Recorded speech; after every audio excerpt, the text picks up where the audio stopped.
Hi all. നമ്മൾ Poisson ഡിസ്ട്രിബ്യൂഷനാണ് discuss ചെയ്തത്.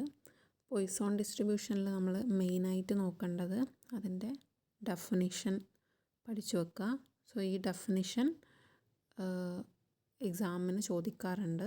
Then അതേപോലെ തന്നെ പോയിസോൺ ഡിസ്ട്രിബ്യൂഷൻ്റെ ഇമ്പോർട്ടൻസ് ഓർ യൂസസ് പഠിച്ചു വെക്കുക.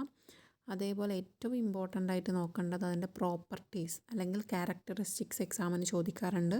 സോ ഈ 5 എന്ത് ചെയ്യുക, ബൈ ഹാർട്ട് ചെയ്തോളാം. പിന്നീട് നോക്കേണ്ടത് അതിൻ്റെ ഇക്വേഷൻ നമുക്കറിയാം. പ്രോബബിലിറ്റി കാണാനുള്ള equation e⁻m×m⁴x divided by x factorial ആണ്. അപ്പം നമുക്കറിയാം 3 ഫാക്ടോറിയൽ കാണാൻ വേണ്ടിയിട്ട് 3 × 2 × 1 ചെയ്യാണ്. 4 ഫാക്ടോറിയൽ ചോദിച്ചാൽ 4 × 3 × 2 × 1 ചെയ്യാമെന്നൊക്കെ പറഞ്ഞതാണ്. സോ അതോർത്ത് വെക്കുക എങ്ങനെയാണ് ഫാക്ടോറിയൽ കാണുക എന്നുള്ളത്. പിന്നീട് ക്വസ്റ്റ്യൻ നോക്കിയിട്ട് അത് ബൈനോമിയലാണോ പോയിസോൺ ആണോ എന്ന് ഐഡൻറ്റിഫൈ ചെയ്യണം. അപ്പം ബൈനോമിയൽ ഡിസ്ട്രിബ്യൂഷനിൽ NCX p⁻x × q⁻n−x ആയിരുന്നു ഉണ്ടായിരുന്നത്. പക്ഷേ പോയിസോണിൽ നമുക്ക് ഉണ്ടാവുന്ന ഇപ്പോൾ ബൈനോമിയലിൽ n അറിയണം, x അറിയണം, p അറിയണം, q അറിയണം. x പിന്നെ അറിയണമെന്നില്ല, x നമ്മൾ ഓരോരോ വാല്യൂസ് കൊടുക്കുന്നു. സോ n, p, q 3 കാര്യങ്ങൾ അറിയണമായിരുന്നു. പക്ഷേ പോയിസോൺ ഡിസ്ട്രിബ്യൂഷനിൽ നമുക്ക് അറിയേണ്ടത് എന്താണ്? ഇക്വേഷൻ പ്രകാരം പോയിസോൺ ഡിസ്ട്രിബ്യൂഷനിൽ എമ്മും പിന്നെ എക്സും മാത്രം അറിഞ്ഞാൽ മതി. സോ എക്സ് എന്ന് പറയുന്നത് നമുക്ക് എന്ത് ചെയ്യാം, വാല്യൂസ് കൊടുക്കാം 0 മുതൽ അപ് ടു എത്ര വരെയാണോ. അപ്പോൾ സോ ഇവിടെ എം മാത്രമാണ് മെയിൻലി നമുക്ക് അറിഞ്ഞിരിക്കേണ്ടത്. അതേപോലെ e⁻ കാൽക്കുലേറ്റ് ചെയ്യുന്നത് അറിയണം. കാൽക്കുലേറ്ററിൽ എങ്ങനെയാണ് e⁻−2 എന്ന് പറഞ്ഞു കഴിഞ്ഞാൽ കാൽക്കുലേറ്റ് ചെയ്യേണ്ടത്.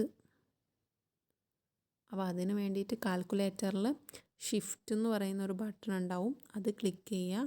ദെൻ ലോഗ് ബട്ടൺ ക്ലിക്ക് ചെയ്താൽ നമുക്ക് e⁻² വരും. എന്നിട്ട് എത്രയാണോ നമ്പർ ആ നമ്പർ, അപ്പോൾ e⁻² ആണെങ്കിൽ ഷിഫ്റ്റ് ലോഗ് 2 അടിച്ച് =, ബട്ടൺ ക്ലിക്ക് ചെയ്താൽ നമുക്ക് ആൻസർ കിട്ടും. സോ അത് ചെക്ക് ചെയ്ത് നോക്കുക അങ്ങനെ കിട്ടുന്നുണ്ടോ എന്നുള്ളത്. ദെൻ പിന്നെ പോയിസോൺ ഡിസ്ട്രിബ്യൂഷൻ യൂസ് ചെയ്യേണ്ടത് ഇങ്ങനെ ഡിഫക്റ്റീവ് എന്ന് പറയുന്ന വേർഡ്സൊക്കെ കണ്ടു കഴിഞ്ഞാൽ അവിടെ പോയിസോണാണെന്ന് മനസ്സിലാക്കുക. അതേപോലെ ആക്സിഡൻറ്റ് നടന്നു എന്നൊക്കെ പറഞ്ഞു കഴിഞ്ഞാൽ അവിടെയൊക്കെയാണ് പോയിസോൺ ഡിസ്ട്രിബ്യൂഷൻ യൂസ് ചെയ്യേണ്ടതെന്ന് മനസ്സിലാക്കുക. ദെൻ പ്രോബ്ലംസ് ചെയ്യുന്നത് മുന്നേ ഒരു വീഡിയോ ഉണ്ടായിരുന്നു. സോ അത് വെച്ചിട്ട് പഠിക്കുക. സോ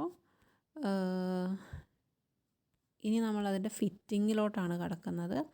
ഫിറ്റിങ്ങിനും ആസ് യൂഷ്വൽ നമ്മൾ ഇക്വേഷൻ എന്ത് തന്നെയാണ് e⁻m×m⁴x ഫാക്ടോറിയൽ ആണ്. സോ നമുക്കിങ്ങനെ ഫിറ്റ് പോയിസോൺ ഡിസ്ട്രിബ്യൂഷൻ എന്ന് പറഞ്ഞിട്ട് ഇങ്ങനെ ഡാറ്റാസ് തരും. അപ്പോൾ ഫസ്റ്റ് കോളത്തിൽ എക്സ് എഴുതുന്നു, സെക്കൻഡ് കോളത്തിൽ എഫ് എഴുതുന്നു. ദെൻ നമുക്ക് എന്ത് വേണം, എം എന്ന് പറയുന്ന വേരിയബിൾ അറിഞ്ഞു കഴിഞ്ഞാൽ മാത്രമേ നമുക്ക് പോയിസോൺ വെച്ചിട്ട് പ്രോബ്ലം ചെയ്യാൻ പറ്റുള്ളൂ. കാരണം പോയിസോണിൻ്റെ ഇക്വേഷൻ എന്ന് പറയുന്നത് തന്നെ e⁻m×m⁴x ഫാക്ടോറിയൽ ആണ്. സോ ഇങ്ങനെ ഒരു ഡാറ്റ തന്നു കഴിഞ്ഞാൽ ഇവിടെ എം എന്ന് പറയുന്നത് അവർ പറഞ്ഞിട്ടില്ല. സോ എം എന്ന് പറയുന്നത് എന്താണ്? മീനാണ്. മീന് കാണാൻ നമുക്കറിയാം ഇക്വേഷൻ എന്ന് പറയുന്നത് എന്താണ്? മീന് കാണാനുള്ള ഇക്വേഷൻ σx/NO അല്ലെങ്കിൽ σfx/NO ആണ്. സോ ഇവിടെ തന്ന ഡാറ്റ പ്രകാരം ഫ്രീക്വൻസി വെച്ചിട്ടാണ് ഡാറ്റ തന്നത്. സോ മീന് എം കാണാനുള്ള ഇക്വേഷൻ എക്സ് ബാറിന് പകരം എം, ഇവിടെ എം ആണ് മീനിനെ റെപ്രസെൻ്റ് ചെയ്യുന്ന ലെറ്റർ. സോ എം കാണാൻ വേണ്ടിയിട്ട് നമ്മൾ എന്ത് ചെയ്യുന്നു, capital letter N. Capital letter N എന്ന് പറയുന്നത് എന്താണ്? ഫ്രീക്വൻസീൻ്റെ സമ്മ്. സോ അത് വെച്ചിട്ട് നമുക്ക് എന്ത് കിട്ടും? മീനെന്ന് പറയുന്ന എം കിട്ടിക്കഴിഞ്ഞു 0.5 എന്ന്. ഇനി പോയിസോൺ ഡിസ്ട്രിബ്യൂഷൻ പ്രകാരം ഫസ്റ്റ് കോളം എക്സ് കോളം എന്ന് പറയുന്നത് ഈ തന്ന ഡാറ്റ എഴുതുക. ദെൻ പ്രോബബിലിറ്റി ഓഫ് എക്സ് എന്ന് പറയുമ്പം ഓരോ e⁻m×m⁴x ഫാക്ടോറിയൽ അല്ലേ, അത് പ്രകാരം e⁻m എന്ന് പറയുമ്പം -0.5 എമ്മിന് നമുക്ക് വാല്യൂ കിട്ടിയിട്ടുണ്ട്. ദെൻ m⁻x എന്ന് പറയുമ്പോൾ 0.5 ആണ്. അപ്പോൾ ഇവിടെ 1.5 എന്ന് എഴുതിയിട്ടുണ്ട്, അത് 0.5 raised to x എന്നാണ് വേണ്ടത്.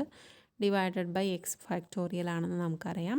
അപ്പോൾ ഇനി എക്സിന് 0 കൊടുക്കുമ്പോൾ നമ്മൾ ഇക്വേഷൻ ഇങ്ങനെ മാറുന്നു. അത് കാൽക്കുലേറ്ററിൽ ചെയ്യുന്ന സമയത്ത് നമുക്ക് കിട്ടുന്ന ആൻസർ ഇതാണ്. ഈ റേസ് ടു -0.5 എന്ന് പറയുമ്പോൾ ഷിഫ്റ്റ് അടിക്കുക, ലോഗ് അടിക്കുക, മൈനസ് സിമ്പിൾ ബട്ടൺ ക്ലിക്ക് ചെയ്യുക, 0.5 അടിച്ചിട്ട് ഈക്വൽ ടു ബട്ടൺ ക്ലിക്ക് ചെയ്തിട്ട് ദാറ്റ് ആൻസർ എന്ന് പറയുന്നത് ഇതായിരിക്കും. ദെൻ ഏതൊരു നമ്പർ പവർ 0 വന്നു കഴിഞ്ഞാലും ആൻസർ എന്താണ്? 1 ആയിരിക്കും.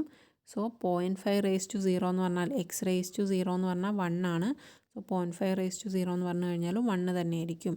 അപ്പം 1/0 ഫാക്ടോറിയൽ എന്ന് പറഞ്ഞു കഴിഞ്ഞാൽ എന്താണ്? 1 ആണ് നമ്മൾ മുന്നേ പറഞ്ഞിട്ടുണ്ട്. So e raise to -0.5 into 1 എന്നാണ് അത് ആക്ച്വലി ഉണ്ടാവുക ടേം. അപ്പം ഇ റേസ് ടു -0.5ൻ്റെ വാല്യൂ ആണ് ഈ എഴുതിയിരിക്കുന്ന 0.065. അപ്പോൾ അതൊന്ന് കാൽക്കുലേറ്ററിൽ ചെക്ക് ചെയ്യുക കിട്ടുന്നുണ്ടോ എന്നുള്ളത്. അപ്പം അങ്ങനെ എക്സിന് 0 ആകുമ്പോൾ, എക്സിന് 1 ആകുമ്പോൾ, എക്സിന് 4 വരെയുള്ള ഓരോ പ്രോബബിലിറ്റിയും കണ്ടെത്തുന്നു.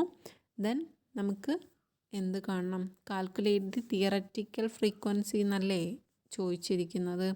അപ്പോൾ തിയററ്റിക്കൽ ഫ്രീക്വൻസി എന്ന് പറയുന്നത് n into P of X ആണ് ഇക്വേഷൻ എന്ന് പറയുന്നത്. n എന്ന് പറയുന്നത് ഇവിടുത്തെ എന്താണ്? സിഗ്മ എഫ് ആണ്, ടോട്ടൽ ഫ്രീക്വൻസി ആണ്. അപ്പോൾ ടോട്ടൽ ഫ്രീക്വൻസി വെച്ചിട്ട് നിങ്ങൾക്ക് കിട്ടിയ ഈ പ്രോബബിലിറ്റീനെയൊക്കെ മൾട്ടിപ്ലൈ ചെയ്താൽ കിട്ടുന്ന ആൻസറാണ് ലാസ്റ്റ് കോളത്തിൽ എഴുതേണ്ടത്. So fit A poison distribution എന്ന് പറയുമ്പോൾ ആദ്യം മീൻ കണ്ടെത്തുക.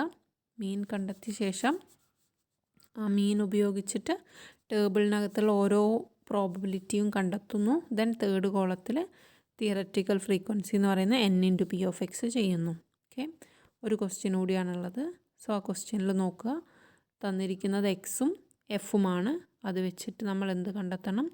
മീൻ. ആദ്യം മീൻ കണ്ടെത്തി 0.99 ആണ്. പിന്നെ ഇക്വേഷനകത്ത് എമ്മിൻ്റെ സ്ഥാനത്ത് 0.99 കൊടുക്കുന്നു. ഇനി എക്സിൻ്റെ വാല്യൂസ് എന്ന് പറയുന്നത് 0 മുതൽ 6 വരെ ഉണ്ട്. അത് ബേസ് ചെയ്തിട്ടുള്ള പ്രോബബിലിറ്റി കണ്ടെത്തുന്നു. ദെൻ തിയററ്റിക്കൽ ഫ്രീക്വൻസി എന്ന് പറയുന്നത് n into P of X. n ഇവിടെ 100 ആണ്. So 100 into that values multiply ചെയ്താൽ കിട്ടുന്ന ആൻസറാണ് തിയററ്റിക്കൽ ഫ്രീക്വൻസീസ്.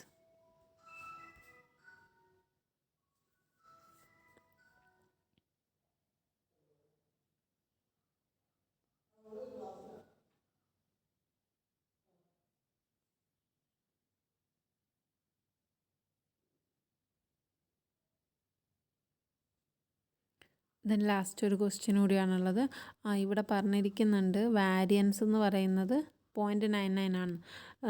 ക്വസ്റ്റ്യനിൽ നമ്മളോട്